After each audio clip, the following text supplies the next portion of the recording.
Coordination compound कर रहे हैं वन शॉट में, फटाफट से करते जाएंगे, जहाँ पे डाउट होगा पूछ लेना। कोऑर्डिनेशन कंपाउंड में हमारे पास बच्चा क्या रहता है, देखो सबसे पहले कि कोऑर्डिनेशन कंपाउंड होते क्या हैं। अपने को पता है तीन तरह के बॉन्ड होते थे। कौन से? आयनिक बॉन्ड, कोवेलेंट बॉन्ड और कोऑर्डिनेशन बॉन्ड। आयनिक बॉन्ड में transfer of electrons, covalent bond में शेयरिंग ऑफ इलेक्ट्रॉन्स, और कोऑर्डिनेशन बॉन्ड के अंदर क्या होता है, एक ही एटम के पास दो इलेक्ट्रॉन्स हैं, दूसरे के पास खाली जगह है उन्हें एक्सेप्ट करने की। तो ये दोनों के दोनों इलेक्ट्रॉन्स ये इसके साथ शेयर कर लेगा। तो जब इस तरह का बॉन्ड होता है कि ये दोनों इलेक्ट्रॉन्स एक ही एटम को बिलोंग कर रहे थे बट शेयर दो के बीच में होते हैं ऐसा, तो इसको हम क्या कहते थे, कोऑर्डिनेशन कंपाउंड कहते थे या डेटिव बॉन्ड कहते थे। अब हमारे पास जिसके पास दोनों इलेक्ट्रॉन्स हैं, इस दोनों इलेक्ट्रॉन्स वाली चीज़ को हम क्या कहेंगे, ये इस टाइम पे यहाँ पे होते हैं जो लिगेंड्स हैं, और जो एक्सेप्ट करेगा इस पेयर ऑफ इलेक्ट्रॉन को उसको हम क्या कहते हैं, सेंट्रल मेटल। अब ये जो सेंट्रल मेटल है इसके पास कौन कौन सा एटम है, कौन कौन सा मेटल है जो सेंट्रल एटम की तरह बिहेव कर सकता है। हर वो एटम जिसके पास क्या है, लोन, मतलब जिसके पास लोन पेयर को एक्सेप्ट करने के लिए जगह है, दैट मीन्स एम्प्टी ऑर्बिटल्स है।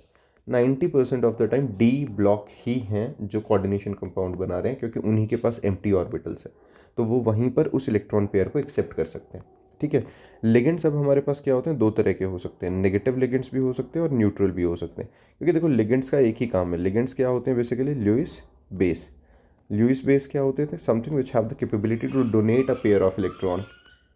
ठीक है। और जो सेंट्रल मेटल होते हैं वो कौन होते हैं, इलेक्ट्रॉन पेयर को एक्सेप्ट करने वाले, तो इसको हम क्या कहते हैं, ल्यूइस एसिड। डन है। अब जो हमारे पास लिगेंड्स बनते हैं, एक लिगेंड्स, और अगर मैं उसे मतलब लिगेंड्स नहीं, बेसिकली जब मैं कोऑर्डिनेशन कंपाउंड की बात कर रहा हूँ तो हमारे पास कुछ बनता है, मान लो ऐसा है NiNH3 6 और फिर Cl2, कुछ ऐसा लिखा हुआ है। और ये जो है ये मतलब मेरे पास एक कंपाउंड है, इस तरीके से मैंने लिख दिया। अब इसी तरीके से कुछ और चीज़ें भी होते हैं जिनको ऐसे ही बहुत सारे कंपाउंड्स को मिला जुला के लिखते हैं, उसको कहते हैं डबल सॉल्ट। कोऑर्डिनेशन कंपाउंड और डबल सॉल्ट के बीच का डिफरेंस क्या रहता है, जैसे अगर जो मैं एक मोहर सॉल्ट का एग्जांपल दूं तुम्हें, मोहर सॉल्ट हमारे पास क्या होता था, FeSO4.NH4 ट्वाइस SO4.6H2। अब उतना ही खिचड़ी सा कुछ दिख रहा है यहाँ पे। तो ये मुझे कैसे पता चलेगा कि ये मोहर सॉल्ट जो है ये कोऑर्डिनेशन कंपाउंड नहीं है। एक्चुअल में डिफरेंस क्या रहता है, कोऑर्डिनेशन कंपाउंड्स जो हमारे पास होते हैं, कोऑर्डिनेशन कंपाउंड्स के अंदर हम जब लिखते हैं तो एक कोऑर्डिनेशन स्फीयर लगा देते हैं साथ में। अब ये कोऑर्डिनेशन स्फीयर क्या है, ये वाला जहाँ पे सिर्फ कोऑर्डिनेट बॉन्ड बन रहा है और उसके सब बाहर जो होता है वो काउंटर आयन होता है। तो अगर मैं इसको वाटर में डिजॉल्व कर दूंगा तो ये काउंटर आयन ज़रूर टूट जाएगा, Cl नेगेटिव में, +2 Cl नेगेटिव और इसके ऊपर 2 पॉजिटिव आ जाएगा, लेकिन ये अंदर वाला डिसोसिएट नहीं करेगा। तो coordination compound will retain its identity during hydrolysis. पानी में घोल भी दो तो वो आइडेंटिटी लूज नहीं करेगा, लेकिन अदरवाइज जो मोहर सॉल्ट है या कोई भी हमारे डबल सॉल्ट्स होते हैं, ये हर कोई इंडिविजुअली आयंस में डिसोसिएट कर जाएगा, देयरबाय वो अपनी आइडेंटिटी को लूज कर देंगे। सॉर्टेड है। This is the difference between coordination compound and double salt. अब कोऑर्डिनेशन कंपाउंड के अंदर एक्चुअल में ज़रूरत क्या है मेटल को, है ना। कहानी तो वो है कि जो मेटल है, अगर जो मैं यहाँ पे बात करता हूँ निकेल की, तो वो क्लोरीन से कंबाइन होकर अपनी वैलेंसी को सेटिस्फाई कर ही रहा था। तो यहाँ पे ये NH3 6 कहाँ से आया, एक्चुअल में इसका कंसेप्ट दिया था हमें वर्नर थ्योरी ने। वर्नर भाई साहब ने क्या समझाया था, उसने प्रपोज किया था दो तरह की वैलेंसी होती है, primary valency and secondary valency. Primary valency वही जो हम 9th क्लास से पढ़ते आ रहे हैं, द नंबर ऑफ इलेक्ट्रॉन्स जिसका आदान प्रदान करना पड़े या शेयर करने पड़े कि उसका ऑक्टेट कंप्लीट हो या नियरेस्ट नोबल गैस कॉन्फिगरेशन उसे मिले। सेकेंडरी वैलेंसी क्या होती है, किसी भी मेटल के पास कितने इलेक्ट्रॉन पेयर एक्सेप्ट करने की टेंडेंसी है, वो एक तरह से सेकेंडरी वैलेंसी है। और उस सेकेंडरी वैलेंसी को सेटिस्फाई करेगा कौन, लिगेंड। तो वो प्राइमरी और सेकेंडरी मिला जुला के हमारे पास क्या बन जाता है, कोऑर्डिनेशन कंपाउंड बन जाता है। तो मेनली जो हम ये कोऑर्डिनेशन स्फीयर के अंदर लिखते हैं, स्क्वायर ब्रैकेट्स के अंदर लिखते हैं, तो ये हमारी सेकेंडरी वैलेंसी सेटिस्फाई हो रही होती है, और जो बाहर वाला जो काउंटर आयन होता है उसको क्या कहते हैं कि वो हमारा प्राइमरी वैलेंसी सेटिस्फाई कर रहा है। सॉर्टेड है। जैसे यहाँ पे कुछ एग्जांपल्स हैं, अगर मेरे पास COCl2NH3 है, तो ये जो Cl2 है ये क्या है, काउंटर आयन है, तो ये आयन्स में डिसोसिएट करेगा। ये अंदर वाला जो है 5 और एक क्लोरीन की एक, मिला जुला के ये 6 लिगेंड्स हैं, और इस नंबर को हम क्या कहते हैं, कोऑर्डिनेशन नंबर। कोऑर्डिनेशन नंबर क्या होता है, जितने लिगेंड्स उसके आसपास लगे होते हैं, एक किसके आसपास, जो हमारा सेंट्रल मेटल होता है। ठीक है। तो सेंट्रल मेटल के आसपास लगे हुए नंबर ऑफ लिगेंड्स को हम कहेंगे कोऑर्डिनेशन नंबर, और वो कोऑर्डिनेशन नंबर हमारे पास जो ये कोऑर्डिनेशन स्फीयर है उसके अंदर लिगेंड्स के बेसिस पे ही पता चल जाता है। काउंटर आयन का अलग केस है, वो प्राइमरी वैलेंसी सेटिस्फाई करता है। सॉर्टेड है।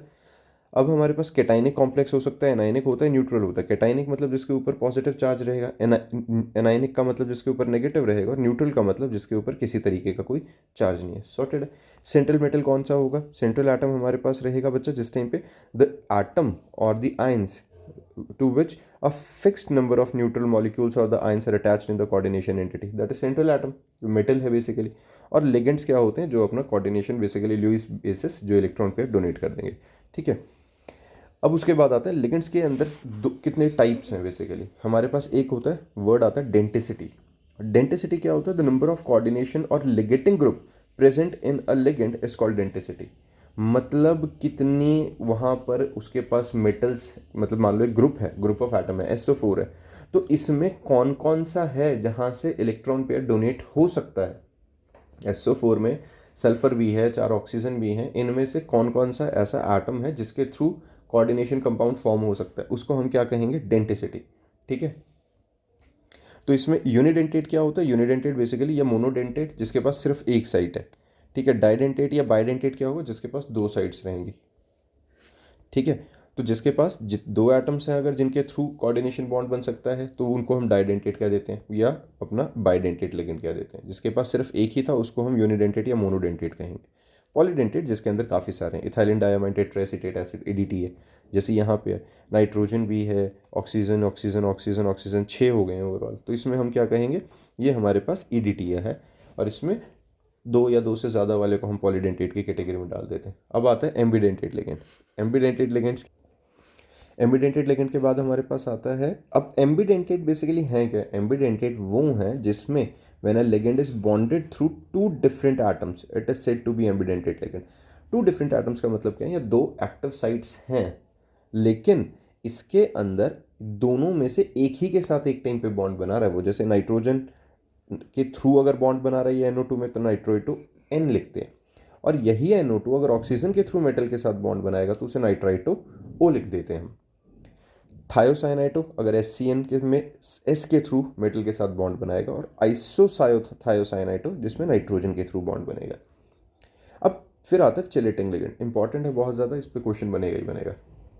चिलेटिंग लिगेंड है जिस टाइम पे डाई या पॉलीडेंटेट लिगेंड जो है वो दो या दो से ज़्यादा डोनर साइट्स यूज़ करेगा बॉन्ड बनाने के लिए। जैसे यहाँ पे है, इसने दोनों नाइट्रोजन ने मिलके प्लैटिनम के साथ इसके साथ PD के साथ बॉन्ड बनाया, तो इसकी वजह से यहाँ एक रिंग फॉर्म हो गई है।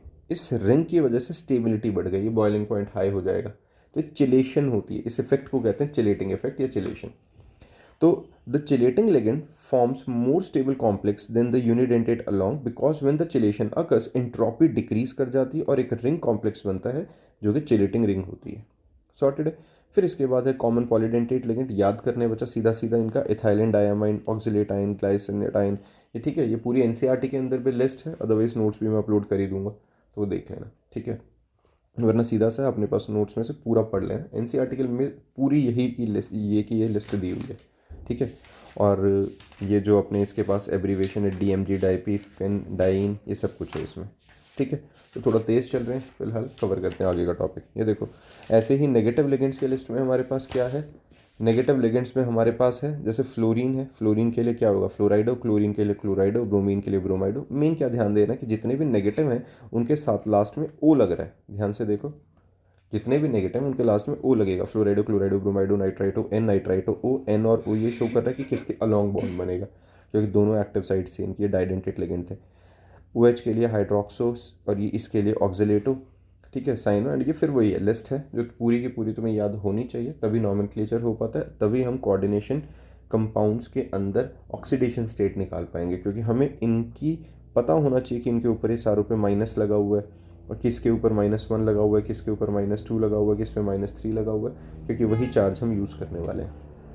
ऐसे ही पॉजिटिव लिगेंड्स होते हैं जिनके लास्ट में क्या लगा होता है? EM, IUM। Positive ligands and with EM only.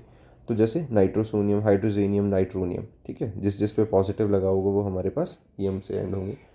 Neutral ligands का नेम एज इट इज़ होता है।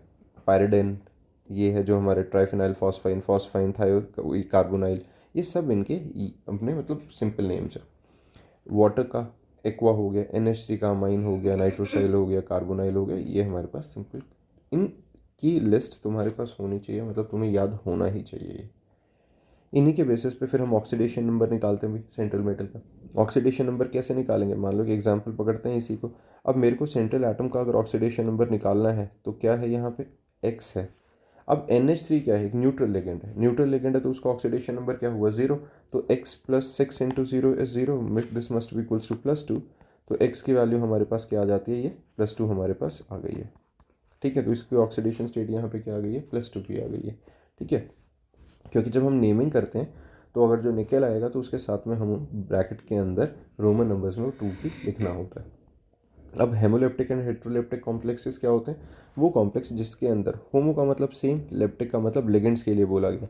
अगर सेम तरह के एक कॉम्प्लेक्स जिसके अंदर मेटल एक ही तरीके के डोनर ग्रुप के साथ बॉन्डेड है, जैसे CN है, सिर्फ एक ही है और 6 के 6 एक ही हैं, मतलब CN थे 6 कंपाउंड या 6 मॉलिक्यूल्स ऑफ CN और बॉन्डेड विद आयरन।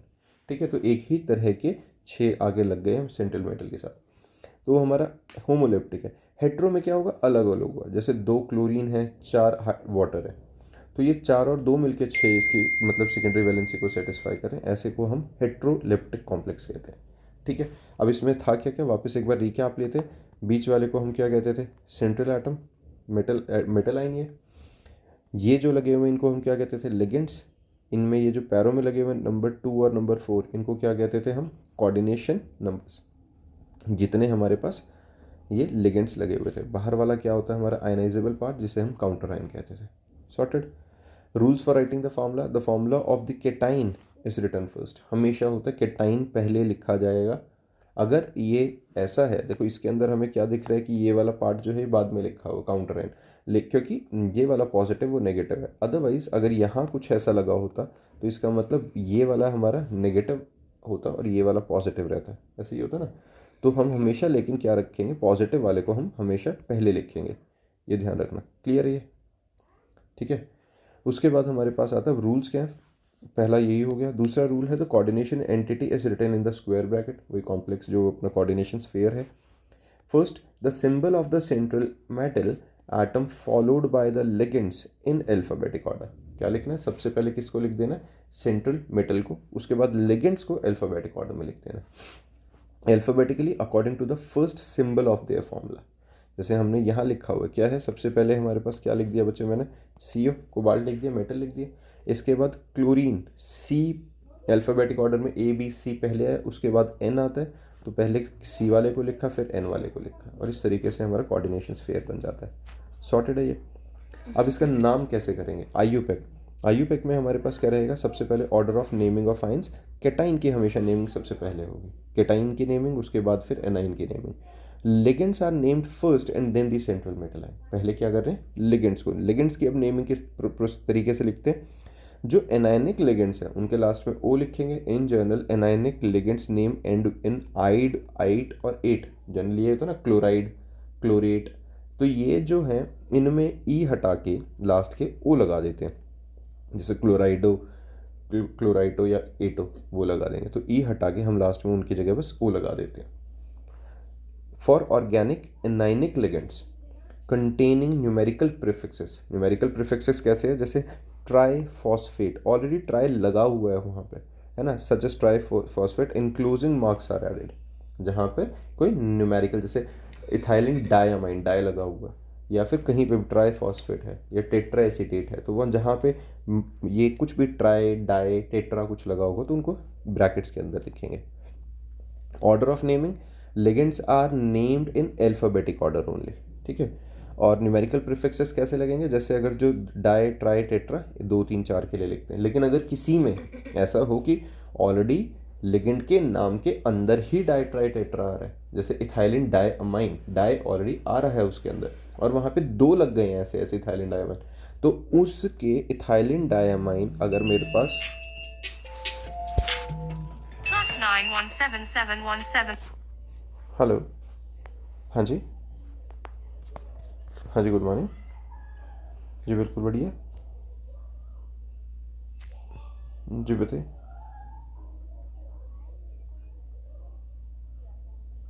जी ठीक है।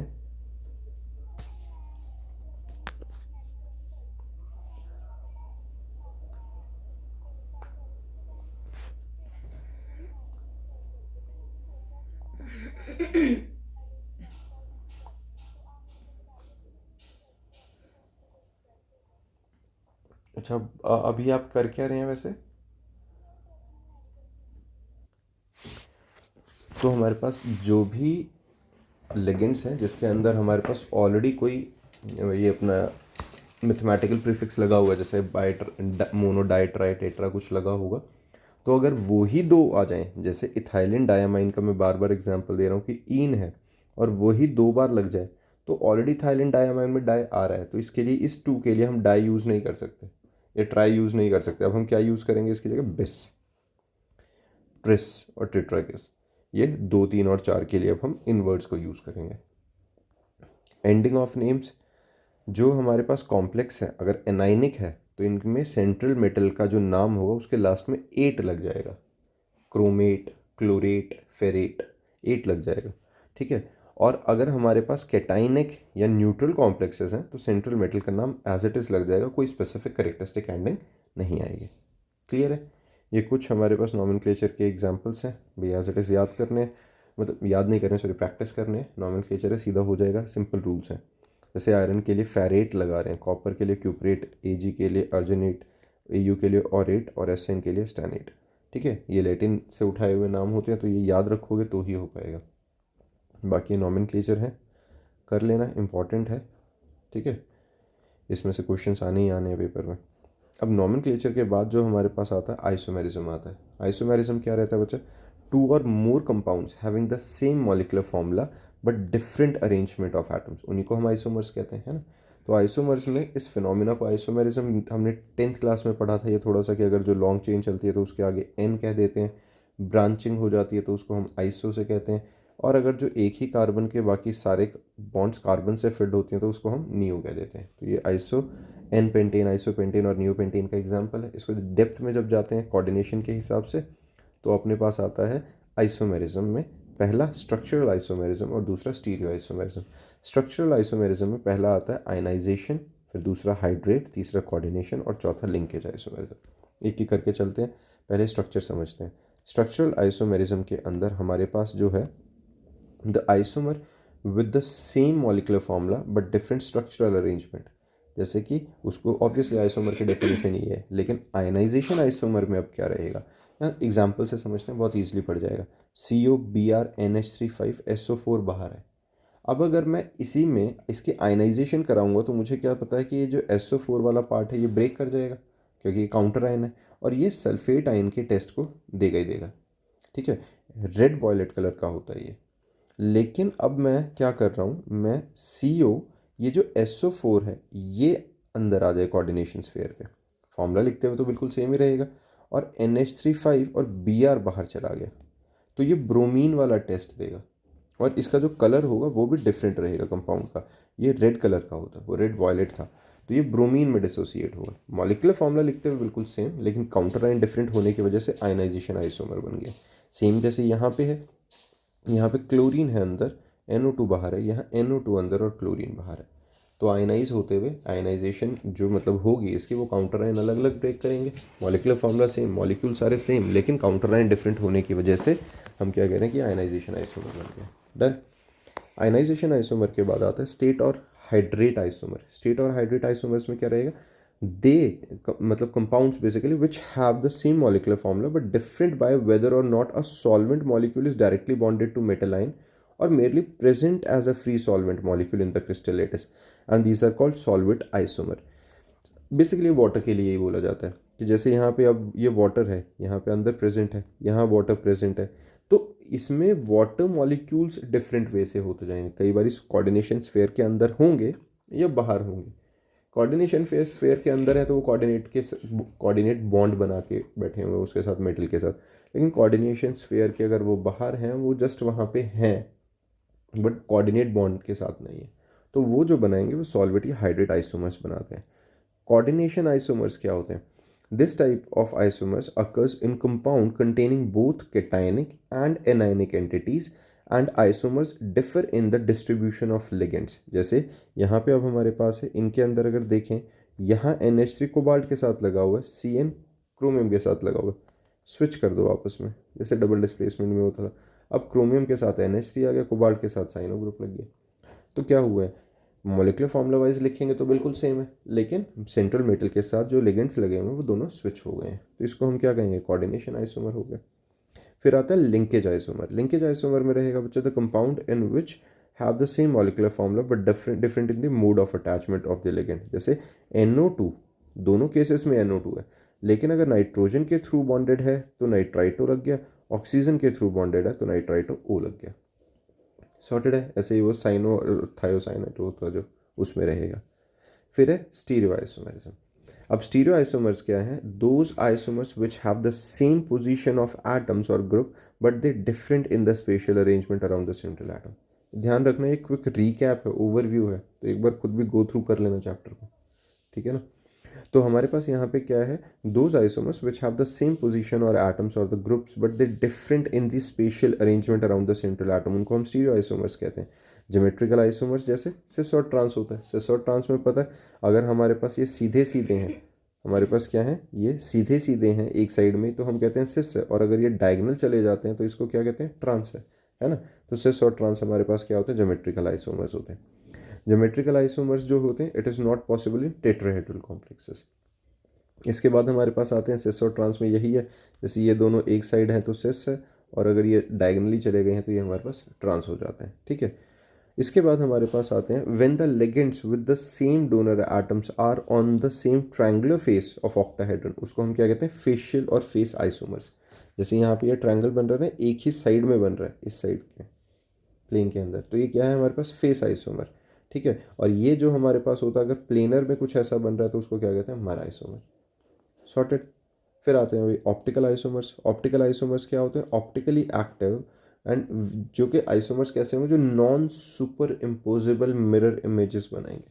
नॉन सुपर इम्पोजेबल का मतलब, अगर मैं मिरर इमेज को मेन ऑब्जेक्ट के ऊपर रखूँगा तो वो एक दूसरे को कवर नहीं करेंगे, and they do not basically form they will not going to superimpose each other, and these molecules which cannot be superimposed are called chiral।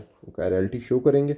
And दो फॉर्म्स क्या होते हैं, डेक्स्ट्रो और laevo, depending on the direction. जिस actually इनके पास एक capabilities है कि ये plane of polarise light, plane of polarise light क्या होती है, एक ऐसी लाइट जिसको हमने एक सर्टेन डायरेक्शन में रेस्ट्रिक्ट कर दिया, तो उस प्लेन ऑफ पोलराइज लाइट को किस डायरेक्शन में रोटेट करेंगे, जब वो प्लेन ऑफ पोलराइज लाइट इनके सॉल्यूशंस में से जाएगी कोऑर्डिनेशन कंपाउंड्स के, तो वो उस लाइट को रोटेट करेंगे किसी एंगल पे। तो अगर जो राइट हैंड साइड रोटेट करेंगे तो dextro rotatory, left hand side rotate करेंगे तो लेवो रोटेटरी। और इन दोनों के मिक्सचर्स को अगर हम बात करें तो इनको मतलब बेसिकली दोनों को मिला के डेक्स्ट्रो रोटेटरी लेवो रोटेटरी को मिला जुला के एनेंशियोमर्स कहते हैं।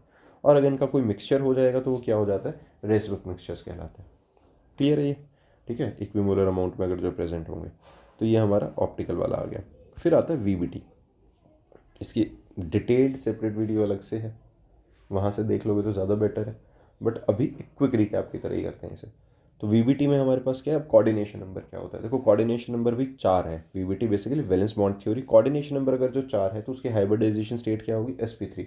हाइब्रिडाइजेशन क्या होती थी, हमने +1 में पढ़ा हुआ है, it is the phenomena of intermixing of orbitals of slightly different energies and redistributing them, है ना। दो अलग अलग ऑर्बिटल, अलग अलग तरह के ऑर्बिटल्स को हम मिक्स करते हैं और वापस से फिर रीडिस्ट्रीब्यूट कर देते हैं सबको एक एक इलेक्ट्रॉन करके, दैट इज हाइब्रिडाइजेशन।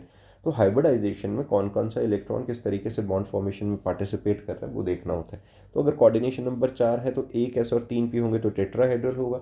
और वही कोऑर्डिनेशन नंबर 4 के लिए ही अगर इनर D ऑर्बिटल यूज हो जाता है, अभी पता चलेगा इनर D ऑर्बिटल क्या होता है। तो अगर पहले वाला D ऑर्बिटल और फिर अगला S और अगले 2 P होंगे तो उसे स्क्वायर प्लानर कहते हैं। अगर 5 वाला होगा तो उसमें दो तरीके से बन सकता है, एक sp3d बन सकता है, और हमारे पास है ना ये वाला बन जाएगा sp3d बनेगा तो उसको हम क्या कहेंगे, ट्रायंगल बायपिरामिडल होगा। 6 वाला बनेगा तो दो तरीके से होगा, sp3d2 या d2sp3, एक इनर डी ऑर्बिटल और एक आउटर, दोनों का शेप क्या रहेगा, ऑक्टाहेड्रल रहेगा। क्लियर है। अब इसमें होता किस तरीके से, ये पेपर में आना है बड़ी वेटेज का, मतलब 2-3 नंबर की वेटेज का क्वेश्चन आएगा अगर VBT में से आता है तो। इसमें तुमसे पैरामैग्नेटिक बिहेवियर भी पूछेंगे, तुमसे ये भी पूछेंगे इनर डी ऑर्बिटल कॉम्प्लेक्स है कि नहीं, हाइब्रिडाइजेशन स्टेट भी पूछेंगे, तो स्ट्रक्चर भी पूछ सकते हैं, तो सारा ही बताना होता है। एग्जाम्पल के तौर पे जैसे यहाँ देखो हमारे पास क्या बचा, CrNH36, हमारे पास इस तरीके से ये चीज़ गिवन है, CrNH36 3 पॉजिटिव कॉम्प्लेक्स अपने पास है यहाँ पे। तो मैंने क्या किया, क्रोमियम का एटॉमिक नंबर क्या है 24, इलेक्ट्रॉनिक कॉन्फ़िगरेशन लिखी और +3 किया तो इसमें से 3 इलेक्ट्रॉन लूज हो जाएंगे। पहले क्या थी हमारे पास 3d5 4s1। अब 3 इलेक्ट्रॉन लूज होंगे तो एक हमें क्या पता है 4s में पहले डलते भी इलेक्ट्रॉन्स हैं और 4s से ही पहले निकलते भी हैं। तो एक s का निकलेगा और 2d के निकल जाएंगे, ऐसा ही होना चाहिए। तो एक s का इलेक्ट्रॉन हमारे पास ऑर्बिटल हमारे पास खाली हो गया और 2d के ऑर्बिटल खाली हो गए, ठीक है। और अब जो NH3 है, अगर इसके पास इलेक्ट्रॉन क्लाउड्स हैं तो ये क्या करेगा, वो अपने इलेक्ट्रॉन क्लाउड्स लाके इनके अंदर फिल कर देगा, ठीक है। अगर यहाँ पर एक और प्रोसेस होता है, अगर यहाँ पर मान लो ये इलेक्ट्रॉन्स होते, यहाँ मतलब जगह खाली ना होती, तो NH3 जो है वो स्ट्रॉन्ग फील्ड लिगेंड होने के नाते ये इनकी बैक पेयरिंग भी करा सकता था। मतलब इन्हीं इलेक्ट्रॉन्स को पीछे की साइड भेज के 2 डब्बे 3 डब्बों में एडजस्ट करवा देते हैं। ये बैक बॉन्डिंग, बैक पेयरिंग कहते हैं बेसिकली। ये कब होता है, जब स्ट्रॉन्ग फील्ड लिगेंड आता है। अब कैसे पता चलेगा कि कौन कौन से स्ट्रॉन्ग फील्ड लिगेंड्स हैं, वैसे तो याद करनी पड़ती है, पूरी स्पेक्ट्रोकेमिकल सीरीज है, लेकिन अंदाजे के लिए बता रहा हूँ, कार्बन और नाइट्रोजन वाले जो लिगेंड्स हैं वो स्ट्रॉन्ग फील्ड लिगेंड्स होते हैं, ठीक है। तो वो हमेशा बैक बॉन्डिंग कराएंगे, बाकी नहीं कराएंगे। तो कॉम्प्लेक्स, अब इसमें देखो, जब कॉम्प्लेक्स ये बन गया पूरा, क्योंकि 1 2 3 4 5 6 आ गया, तो 2 तो डी है, एक एस है और 3 पी है, तो इनर डी ऑर्बिटल कॉम्प्लेक्स है क्योंकि अंदर वाले डी यूज हुए, ठीक है। और इसके कोऑर्डिनेशन थे 6, ऑक्टाहेड्रल आ गए, हाइब्रिडाइजेशन आ गई D2sp3। और इस पे अनपेयर्ड इलेक्ट्रॉन्स कितने सेंट्रल मेटल पे, 3। अगर इसके पास अनपेयर्ड इलेक्ट्रॉन्स बचेंगे तो ये क्या रहेगा, पैरामैग्नेटिक। अगर अनपेयर्ड इलेक्ट्रॉन्स नहीं होंगे तो वो क्या हो जाता है, डायमैग्नेटिक। क्लियर है ये? जो हमारे पास अनपेयर्ड इलेक्ट्रॉन्स वाला है, जिसके पास अनपेयर्ड इलेक्ट्रॉन्स हैं, यानी कि उसके स्पिन एक साइड में ज़्यादा ओरिएंटेड है, तो स्ट्रॉन्ग फील्ड लिगेंड वाला अनपेयर्ड इलेक्ट्रॉन्स, मतलब स्ट्रॉन्ग फील्ड वीक फील्ड का अलग केस है, बट फिर भी अगर जो अनपेयर्ड इलेक्ट्रॉन्स ज़्यादा बच रहे हैं तो ये हाई स्पिन कॉम्प्लेक्स है। पैरामैग्नेटिक हमेशा क्या बनेगा, हाई स्पिन कॉम्प्लेक्स, और डायमैग्नेटिक हमेशा लो स्पिन कॉम्प्लेक्स बनेगा। क्लियर बात है ये? जैसे एक और एग्जांपल यहाँ पे CONH3 वाला ही एग्जांपल लिया है हमने। CO में 3d6 4s करके इलेक्ट्रॉनिक कॉन्फ़िगरेशन थी, इलेक्ट्रॉन 3 लूज़ किए हमने, तो अपने पास 4s के दोनों इलेक्ट्रॉन लूज़ हो गए और एक इसका लूज़ हो गया, है ना, इस वाले में से, पहले वाले में से, डी वाले में से। अब हुआ क्या, जब NH3 आया, अब NH3 के लिए यहाँ जगह है ही नहीं, तो ये क्या करेगा, बीइंग स्ट्रॉन्ग फील्ड लिगेंड, जैसा मैंने कहा कि नाइट्रोजन वाले स्ट्रॉन्ग फील्ड लिगेंड है, तो वो इन इलेक्ट्रॉन्स की क्या करा देगा, बैक बॉन्डिंग कराएगा। ये देखो टोटल कितने, 2 3 4 5 6 थे, तो ये 6 के 6 3 ही ऑर्बिटल्स में मैनेज हो गए, बैक पेयरिंग हो गई है, और ये 2 ऑर्बिटल्स हमारे पास खाली हो गए। इनको क्या कहते हैं, इनर ऑर्बिटल्स। अब NH3 ने अपने बॉन्ड्स बना लिए तो D2sp3 हाइब्रिडाइजेशन होगी, यहाँ पे एक भी खाली अनपेयर्ड इलेक्ट्रॉन नहीं है, सारे के सारे क्योंकि पेयरिंग हो गई है, तो ये क्या हो गया, डायमैग्नेटिक लो स्पिन कॉम्प्लेक्स, और इनर डी ऑर्बिटल कॉम्प्लेक्स बना है, इलेक्ट्रॉनिक कॉन्फ़िगरेशन D2sp3। सॉर्टेड है। वहीं अगर फ्लोरीन आता, तो फ्लोरीन वीक फील्ड लिगेंड होता है काफ़ी, तो एस सेम केस के लिए, लेकिन ये बैक बॉन्डिंग नहीं कराएगा, नहीं कराएगा तो ये क्या करेगा, आगे वाले 4s 4p और 4d वालों में जाके भरेगा, और इलेक्ट्रॉनिक कॉन्फ़िगरेशन sp3d2 बनेगी। और इसके अंदर अनपेयर्ड इलेक्ट्रॉन्स हैं तो ये क्या रहेगा, पैरामैग्नेटिक रहेगा, हाई स्पिन कॉम्प्लेक्स बनेगा। सॉर्टेड है ये? क्लियर है? इसी के बेसिस पे हमारा ये पूरा VBT था, ये ख़त्म हो गया। जिसके पास अनपेयर्ड इलेक्ट्रॉन्स होंगे वो पैरामैग्नेटिक, जिसके पास नहीं होंगे वो डायमैग्नेटिक एंड ऑल। सॉर्टेड है बच्चा? VBT ख़त्म हमारी, ठीक है। इसके क्वेश्चंस लगाओगे और आइडिया लग जाएगा। इसके बाद है हमारे पास CFT, crystal field theory. CFT क्या है, फिर बता रहा हूँ भाई, बहुत ज़्यादा इंपॉर्टेंट टॉपिक में से एक, इसकी डिटेल्ड वीडियो सेपरेट है, बट ओवरव्यू कर लेते हैं अभी ही। CFT क्या है हमारे पास, crystal field theory. Crystal field theory का कंसेप्ट रहता है, इन्होंने क्या कहा था, देखो जो मेटल लिगेंड है bonding to ionic arising from electrostatic interactions. Main stories बहुत छोटे में चलते हैं, तो सीधा होता है क्या भाई, मेन होता है कि यहाँ पर जो डी ब्लॉक ऑर्बिटल्स होते हैं, डी ब्लॉक ऑर्बिटल्स हमें पता है कि 5 ऑर्बिटल्स हैं, ये 5 ऑर्बिटल्स होते हैं, है ना, इनको कहेंगे डी जनरेटेड ऑर्बिटल्स, पाँचों के पाँचों। लेकिन एक्चुअल में क्या होता है, इन 5 में से इन 3 की एनर्जी अलग होती है और 2 की थोड़ी सी अलग होती है। जब तक ये किसी बाहर के इन्फ्लुएंस में नहीं है, एक्सटर्नल फील्ड के इन्फ्लुएंस में नहीं है, तो ये पांचों एक तरीके से बिहेव करते हैं। लेकिन जैसे ही कोई स्ट्रॉन्ग फील्ड लिगेंड आ जाता है, किसी फील्ड की, किसी लिगेंड की एक्सटर्नल फील्ड के इन्फ्लुएंस में आकर ये क्या करते हैं, ये 2 पार्ट्स में ब्रेक कर जाते हैं। 3 अलग एनर्जी लेवल पे पहुंचते हैं और 2 अलग एनर्जी लेवल पे पहुंचते हैं। इस प्रोसेस को, इस स्प्लिटिंग को, 5 ऑर्बिटल्स को 3 और 2 के पेयर्स में ब्रेक करने को हम कहते हैं crystal field splitting. Due to the electrical field of ligand, the energies of the 5d orbital will split up, and the conversion of 5 degenerate d orbitals of the metal into different sets of orbital having different energies in the presence of electric field of ligand is called crystal field splitting. Clear है? अब इसमें है क्या, देखो, जैसे अपने पास यहाँ पे 5 डी ऑर्बिटल्स थे जब वो अकेले मेटल के फॉर्म में थे, मतलब किसी एक्सटर्नल फील्ड में नहीं थे। अब हुआ क्या, जैसे ही ये एवरेज एनर्जी थी इनकी, कोई फील्ड आनी शुरू होती है तो क्या होती है, एवरेज एनर्जी इंक्रीज हो जाएगी, है ना, किसी एक्सटर्नल फील्ड में। और उस एवरेज एनर्जी उस एक्सटर्नल फील्ड के इन्फ्लुएंस में आके they will split into two categories, one e g, next is T2G। ठीक है, एक्सियल और इक्वेटोरियल बॉन्ड्स थे बेसिकली, उनमें ऑर्बिटल्स के अंदर वो ब्रेक कर जाते हैं। तो ये जो है ये ऑक्टाहेड्रल फील्ड स्प्लिटिंग हुई है। अगर ऊपर 2 और नीचे 3 है, EG और T2G, मतलब इनकी एवरेज एनर्जी इंक्रीज हो गई और दूसरे वालों की डिक्रीज हो गई है। तो ये हमारा ऑक्टाहेड्रल है। अगर उल्टा हो जाता, 3 और 2 वाला अगर हो जाता है, तो ये वाला, इसको हम क्या कहते हैं, टेट्राहेड्रल फील्ड स्प्लिटिंग, जिसमें 3 ऊपर T2 और E नीचे आ जाते हैं। ठीक है, और नाम DXY, DYZ और DZX ये हमारे पास क्या रहेंगे, ये अलग रहेंगे, और DX² - Y² DZ² वाले अलग रहेंगे। इस स्प्लिटिंग को हम क्या कहते हैं बच्चा, crystal field splitting. And the energy difference between the two sets of energy level is called crystal field splitting energy, represented by delta naught, and it measures the crystal field strength of the ligand। जितना week field ligand होगा उतनी लो splitting कराएगा। मतलब इन दो sets के अंदर, जो दो डीजेनरेटेड सेट्स के बाद बनते हैं हमारे, इनकी एनर्जी का डिफरेंस कम रहेगा अगर low splitting energy weak field ligand अगर आएगा तो। ठीक है, और मेनली लो स्प्लिटिंग एनर्जी होगी, वीक फील्ड लिगेंड होगा, हाई स्पिन कॉम्प्लेक्स बनाता है, स्ट्रॉन्ग फील्ड लिगेंड होगा, हाई स्प्लिटिंग एनर्जी होगी, और वो कंपैरेटिवली ज़्यादातर लो स्पिन कॉम्प्लेक्स की फॉर्मेशन कराता है। ये स्पेक्ट्रोकेमिकल सीरीज़ है जिसके अकॉर्डिंगली हमें ये पता चलता है कि कौन सा स्ट्रॉन्ग है कौन सा वीक है। तो दिख रहा है जैसे कार्बन वाले जितने भी हैं वो कंपैरेटिवली ज़्यादा स्ट्रॉन्ग है, नाइट्रोजन वाले ज़्यादा स्ट्रॉन्ग रहते हैं, और जो नॉर्मल हेलोजन्स हैं कंपैरेटिवली ये ज़्यादातर वीक रहते हैं अपने पास। ठीक है, बाकी ये एज इट इज़ तुम्हें याद होना चाहिए, इसी के बेसिस पे हम जज करते हैं कौन सा फील्ड स्ट्रॉन्ग है कौन सा वीक है, कौन सा मतलब लिगेंड की फील्ड स्ट्रॉन्ग या वीक है।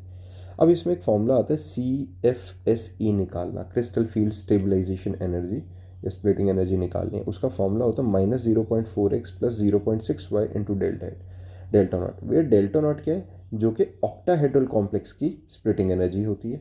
ये टेट्राहेड्रल के लिए हम मान लो निकाल रहे हैं। x है number of electrons in T2G orbital, y है number of electrons in EG orbital. ठीक है, नंबर ऑफ इलेक्ट्रॉन्स की इसके अंदर वैल्यू डाल दो, डेल्टा नॉट की वैल्यू के साथ मल्टीप्लाई करो, हमें CFSE की वैल्यू मिल जाती है। ठीक है, अब एक एग्जांपल है मैग्नेटिक बिहेवियर देखना है जैसे मुझे। अब मैग्नेटिक बिहेवियर में कैसे वेरिएशंस आएंगी, FeCN6 है मेरे पास। अब ये जो Cn है ये क्या है हमारे पास, स्ट्रॉन्ग फील्ड लिगेंड है। अब स्ट्रॉन्ग फील्ड लिगेंड है तो जो आयरन के जो ऑर्बिटल्स थे 3d5 Fe3 पॉजिटिव होने के बाद थे, उनमें इनके अंदर हाई स्ट्रॉन्ग ज़्यादा स्प्लिटिंग करा देगा, जो एनर्जी डिफरेंस है वो ज़्यादा क्रिएट कर देगा ना। तो लार्ज स्प्लिटिंग डिफरेंस के कारण, जो हुंस रूल के अकॉर्डिंगली था, अबव प्रिंसिपल के अकॉर्डिंगली था, that electrons are firstly filled in the lower energy level. Since वो एनर्जी डिफरेंस बहुत क्रिएट हो गया तो नीचे वाले ही तीनों ऑर्बिटल्स के अंदर 5 के 5 इलेक्ट्रॉन्स भर गए हैं। तो यहाँ पर सिर्फ एक अनपेयर्ड इलेक्ट्रॉन बचा, और इसकी कॉन्फ़िगरेशन क्या आई, T2G5 EG0। ठीक है, और ये लो स्पिन कॉम्प्लेक्स बन गया क्योंकि एक ही अनपेयर्ड इलेक्ट्रॉन था। वेयरएज जब यही सेम कहानी वाटर वाले केस में हुई, तो वाटर वाले केस में वाटर क्या है, बहुत ज़्यादा वीक फील्ड लिगेंड है, तो स्प्लिटिंग एनर्जी काफ़ी कम थी। तो पांचों इलेक्ट्रॉन्स में से 3 नीचे भर गए, 2 ऊपर भर गए। 5 अनपेयर्ड इलेक्ट्रॉन्स हैं तो हाई स्पिन कॉम्प्लेक्स बना देगा वो। सॉर्टेड है ये। जो EG वाले होते हैं इनका नाम क्या होता है, एक्सियल ऑर्बिटल, जो हाई एनर्जी पे जाते हैं, और ये नॉन एक्सियल जो T2G वाले होते हैं लो एनर्जी पे रहेंगे। स्ट्रॉन्ग फील्ड लिगेंड्स कैसे रहेंगे, अगर कार्बन और नाइट्रोजन। ठीक है, इसी को और ज़्यादा डेप्थ में एक अलग ढंग से और यहाँ बताया हुआ। इसके अंदर एक और टर्म है, एक टर्म आती है बच्चों पेयरिंग एनर्जी। इसमें मतलब एक और चीज़ बता दो पेयरिंग एनर्जी से पहले, ये डेल्टा नॉट क्या होता है बच्चों, ऑक्टाहेड्रल कॉम्प्लेक्स स्प्लिटिंग एनर्जी। तो टेट्राहेड्रल की निकालनी होती है तो क्या होता है, डेल्टा टी जो हमारे पास टेट्राहेड्रल के लिए रहेगी, it is equal to 4/9 of delta nought. सीधा सीधा ये इनका रिलेशन होता है। ठीक बात है। अब इसमें इसी फॉर्मूले की थोड़ी सी और मतलब एक मतलब डिटेल्ड वर्जन होता है ये वाला। सेम बिल्कुल, -0.4 p प्लस 0.6 q सब कुछ सेम है, डेल्टा नॉट सेम है, बट साथ में एम पी आ जाता है। एम पी क्या होता है? जो पेयरिंग एनर्जी बताता है। एम क्या बताता है? M is number of electron pairs जो अब नए बने, पहले नहीं थे। जैसे कि इस एग्जाम्पल्स में समझो, यही वाला एग्जाम्पल जो भी मैंने अभी बताया था, इसमें अगर ये स्प्लिटिंग ना हुई होती तो इस तरीके से हमारे पास 3d5 बनना चाहिए था, कोई भी पेयर नहीं था। लेकिन जैसे ही वो स्प्लिटिंग ज़्यादा होने के कारण यहाँ पर दो नए पेयर बन गए, तो यहाँ पे जो नंबर ऑफ पेयर्स हैं वो कितने हैं? 2। तो पेयरिंग एनर्जी में पी की वैल्यू हमारे पास यहाँ 2 डल जाती है।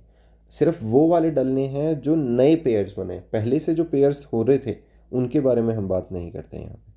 ये बात समझ में आ गई? तो ये पेयरिंग एनर्जी का हमारे पास कंसेप्ट होता है। क्लियर बात है ये? ठीक है। इसी के साथ हमारे पास ये जो सी एफ टी का कंसेप्ट है ये भी ख़त्म हो गया। और सी एफ टी का कंसेप्ट होने के बाद हमारे पास अब लास्ट में क्या रहता है कि अगर हम कलर ऑफ कंपाउंड्स की बात करते हैं भाई, कोऑर्डिनेशन कंपाउंड्स की, तो कलर्स क्या होते हैं?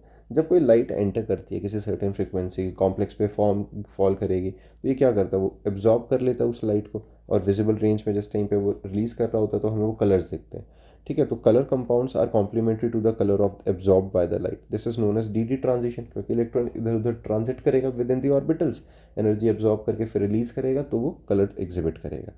तो ऐसे में ये कलर्स क्यों आ रहे हैं? क्योंकि डी डी ट्रांजिशन हो रहे हैं, इलेक्ट्रॉन एक्साइटेड स्टेट में जा रहा है विद इन T2G और EG ही, और फिर वापस आ रहा है तो एनर्जी रिलीज कर रहा है, जिसके फॉर्म की वजह से एनर्जी हमें मतलब हमें कलर दिख रहे हैं। तो मेन रीज़न सीधा सा कोई पूछे तो क्या है? D d transition.